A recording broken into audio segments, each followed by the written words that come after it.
மண் மொழி மானம் காக்க ஓரணியில் என்ற தளபதி அவர்களுடைய ஆணைக்கிணங்க இன்றைக்கு தளபதி அவர்களுடைய தலைமையிலே திராவிட முன்னேற்றக் கழகத்திலே என்னை நான் இணைத்துக் கொண்டுள்ளேன்.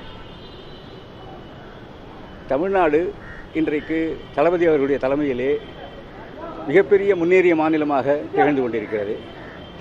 கல்வி, சமுதாய முன்னேற்றம், தனிநபர் வருமானம், பொருளாதார வளர்ச்சி என்று அனைத்து துறைகளிலுமே முன்னணி மாநிலமாக இருக்கிறது என்பது ஒன்றிய அரசினுடைய பொருளாதார ஆய்வறிக்கை அதிலும் சரி, அந்தந்த துறைகளுடைய அறிக்கைகளிலுமே மிக தெளிவாக இருக்கின்றன.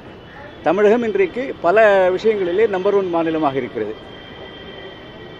தமிழ்நாட்டினுடைய நலன் சார்ந்த விஷயங்களை நிலைநாட்டுவதிலும் தலைவர் கலைஞர் அவர்களுடைய மாநில சுயாட்சி முழக்கத்தினை தமிழ்நாட்டில் மட்டுமல்லாமல் இந்தியாவில் உள்ள அனைத்து மாநிலங்களையும் ஒருங்கிணைத்து அனைத்து மாநிலங்களின் நலனையும் காக்கக்கூடிய வகையிலே தளபதி அவர்கள் இன்றைக்கு களத்திலே இருக்கிறார்.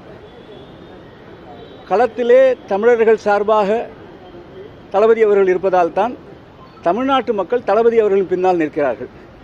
எனவே இந்த சூழ்நிலையிலே என்னையும் நான் தளபதி அவர்களுடைய சிப்பாய்களில் ஒருவராக இணைத்துக் கொள்ள வேண்டும் என்று விரும்பி அவருடைய அனுமதி பெற்று இன்றைக்கு நான் கழகத்திலே இணைந்திருக்கிறேன்.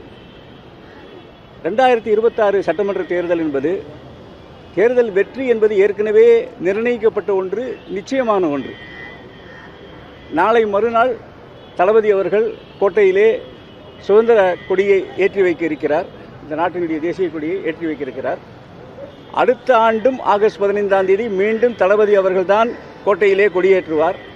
எனவே வெற்றி, கழகத்தினுடைய வெற்றி, திராவிட முன்னேற்ற கழகத்தினுடைய வெற்றி நிர்ணயிக்கப்பட்ட ஒன்று. நடைபெறவிருக்கின்ற தேர்தல் 2வது இடத்திற்கு யார் வருவார்கள் என்பதற்கான தேர்தல் தான் நான் கருதுகிறேன். தளபதி அவர்கள் தலைமையிலே கழகத்திலே நான் இன்றைக்கு இணைந்ததிலே மிக பெருமகிழ்ச்சி அடைகிறேன். கழகத்திற்காக என்னால் ஆன அனைத்து பணிகளையும் முயற்சிகளையும் மேற்கொள்வேன்.